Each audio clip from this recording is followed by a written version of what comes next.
Ampuliriza nkwaniriza bya kitalo mu kitondo kyaffe ekyolwaleero ekyessuula ekitalo kya Mmange Kinteme Nteega mu kitabo kyaffe Ogwalonkeesa Luki ekyokubiri.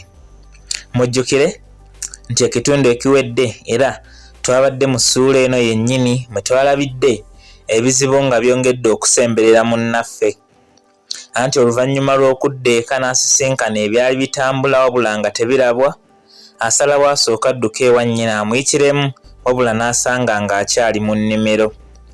Mukazi wattu naye yali eyo ng'obulamu alwanagana nabwo bulwanyi wabula nga teyeekakasa ekyali kimutuga kiwamattuse ludda wampozi okuteeberereza mukaddole ke yasisinkana kaziikiddwa mu ttaka. Ekitundu ekyo we twakifundikiridde nga munnaffe Kawooya atuuse mu nnimiro era oluvannyuma lw'okulengera nnyina ng'agudde ng'eyafudde, tulaba ng'apapaatuuke bwe yali wakati mu kutya ekisukkiridde era awo wennyini we twakomye. Katuvaawo tweyongereyo n'ekitundu kyaffe ekyolwaleero mu ssuula eno ekitalo kya Mmange Kinteme Nteega.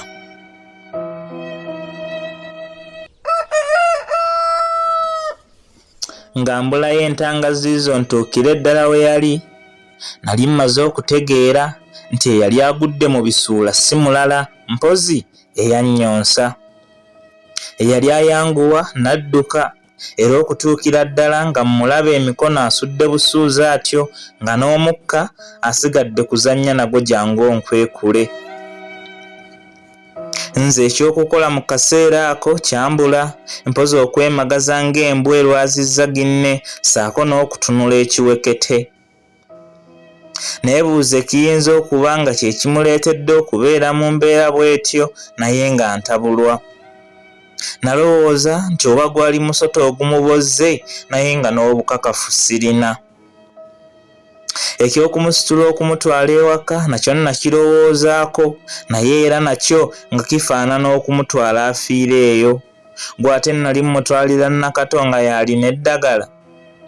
Ate n'ekirala nga si kyangu okusinziira ku mbeera mwe yali etaalimu wadde kajjambo. Nga nkyali mu kusoberwa mwe nnali neegulidde ekibanja, obwongo bwafaanana obutadde, kwe kuleekaana nga nkoowoola yenna asobodde okuwulira ansuula omukono.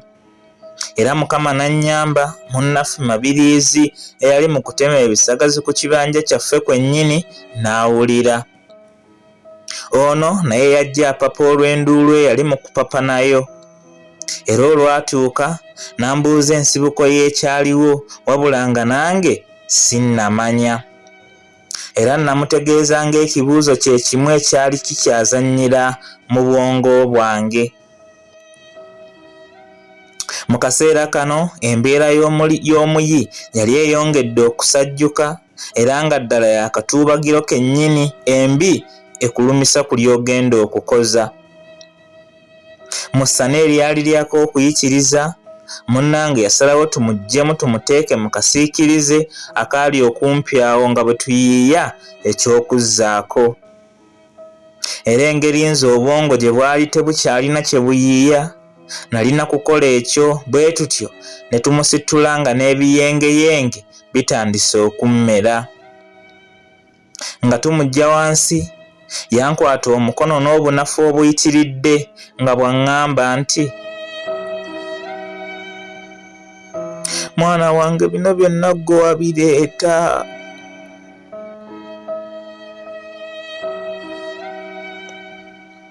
Ebigambo bino nze saasooka kubitegeera era kaŋŋambe nti nawulirako kya mwana wange, wabula ndowooza nti ekyannemesa okutegeera ebyeyongerako y'ensonga y'okuba nga nali sibisuubira.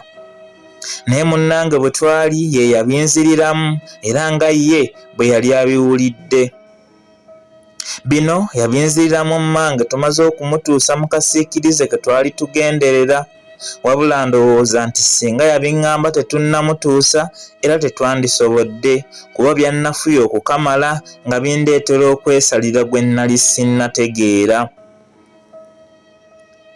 Nga nkyasitaamiriza ebbali mu nnaku n'okusoberwa, Mabirizi yambuuza oba nalina kyonna kye nnakoze okuleetera mmange okubeera mu eyo embeera nga bwe yali ayogedde. Wabula ng'ekyokuddamu nange sirina. Eyali ateekwa okulambulula yali maama yennyini, naye mu kaseera kano nga mpaawo kyakyayinza kunyega mpozi okwesika obwesisi ng'ali mu kulwanagana n'amagombe. Mu kaseera kano n'eyali azze okunnyamba nali ntandise okumulaba kyenkana ng'ekizibu gye ndi, anti ng'oggyeko okunziiramu ebyali binsiiwa mu matu, yagattako n'ebibuuzo ebyali biwulikika ng'ebyagala okwongera okunkomerera mu musango gwe nnali sinnannyonnyoka. Era ku lukalala lwabyo naddamu bibale ne nsemberera ddala ewaali nnyabo okufaanana amugumya, wabula nga mbuusabuusa nti akyawulira n'okubeerawo kwange. Naye wakati mu kumukwatakwatako nga mmunyeenyanyeenya asobola okumanya bwe nnaliwo, okulaba omusaayi ku mukono gwa kadiiye ogwa kkono wamma emmeeme n'eyongera okuntomera. Nategeeza bwe twali nga bwe mpapa okulaba oba waliwo kyonna ekyali kimufumise, wabula nga buteerere.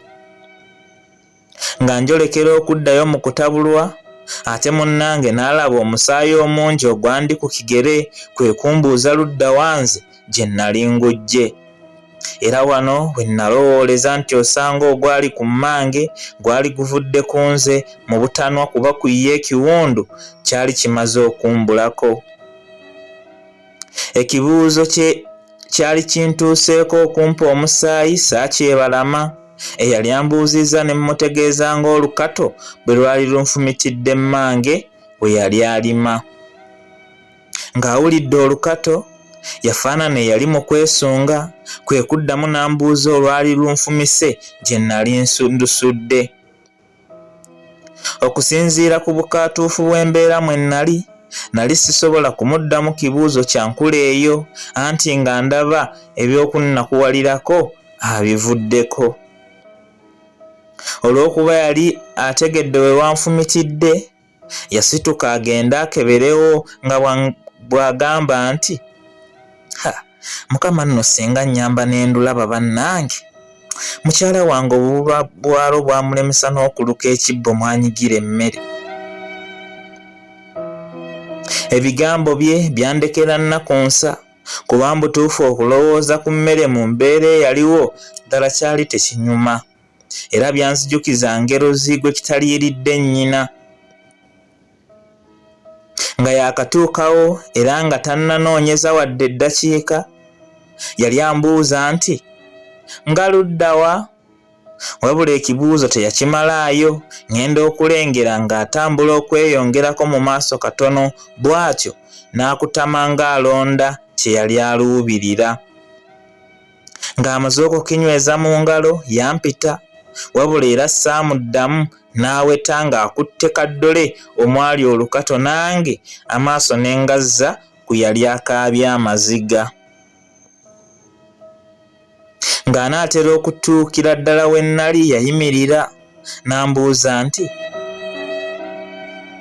gwe kino bwe wakyetegereza tewalowoozezza nti kiyinza okuba eky'ensonga okutuddamu ebibuuzo obwedda bye twebuuza?